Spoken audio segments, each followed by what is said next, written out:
Assalamualaikum warahmatullahi wabarakatuh. Welcome back to my YouTube channel buat teman-teman yang sudah setia menemani saya di channel YouTube ini.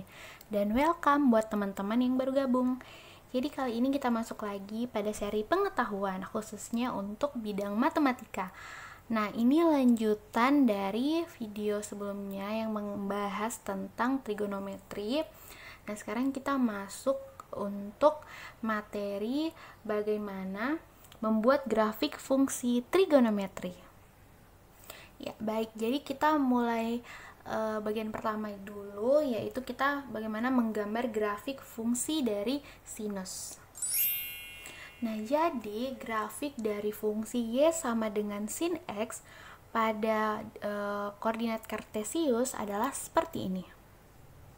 Pada sumbu x di sini memuat besaran derajat ya, dari 0 derajat sampai 360 derajat.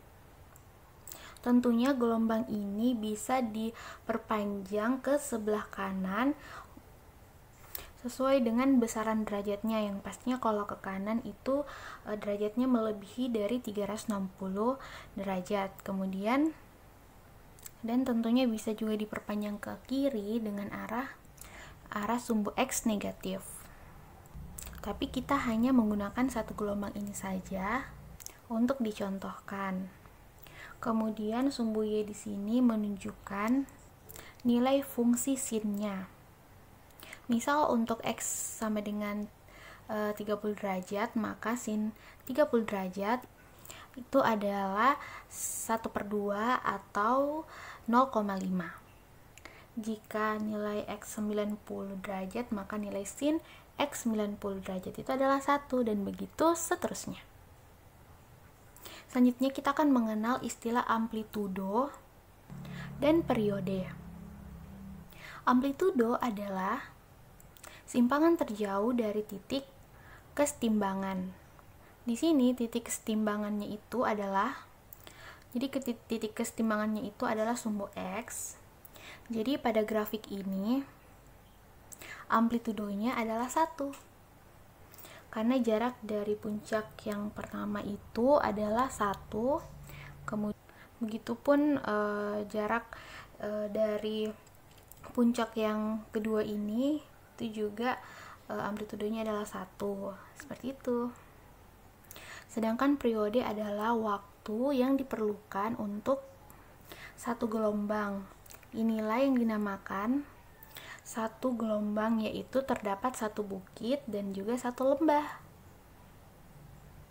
Tapi karena ini adalah grafik sinus, di mana sumbu x menunjukkan besar sudut bukannya waktu, jadi satu gelombang itu akan menempuh 360 derajat, atau dalam radiannya itu adalah 2pi.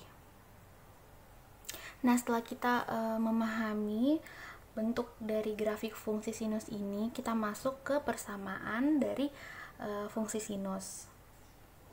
Dan ini dia persamaan umum grafik fungsi sinus, yaitu y sama dengan a sin b dalam kurung x plus minus alfa plus minus c.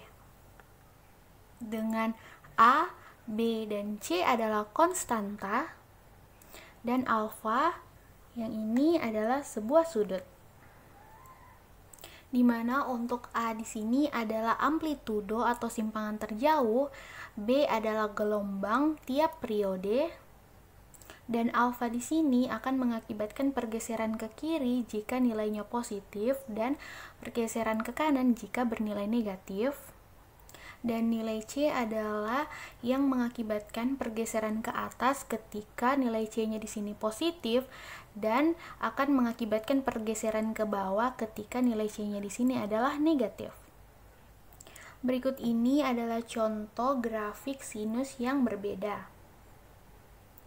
Nah, ini dia grafiknya. Kemudian perhatikan untuk grafik yang warna hitam di sini adalah grafik dasar dari sinus, yaitu dengan persamaan y sama dengan sin x.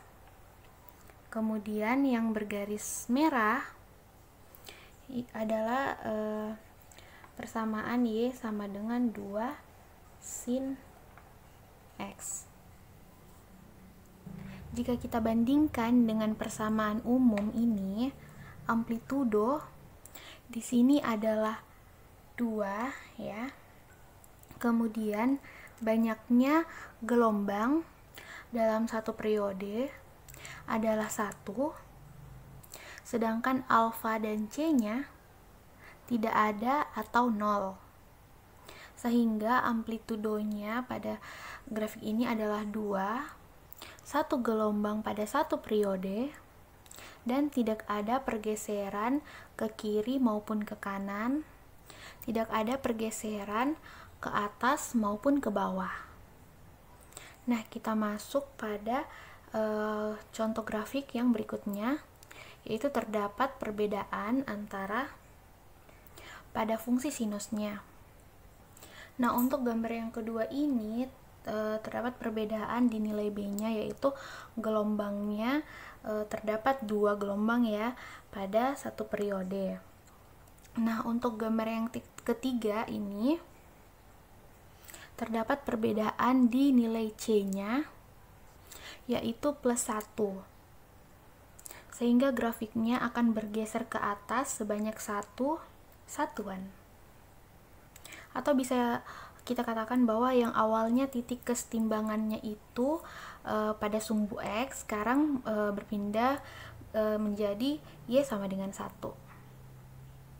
Nah, untuk contoh grafik yang berikutnya yaitu terdapat perbedaan di nilai alfanya, yaitu plus 30 derajat. Maka terlihat grafik bergeser ke arah sebelah kiri sejauh 30 derajat.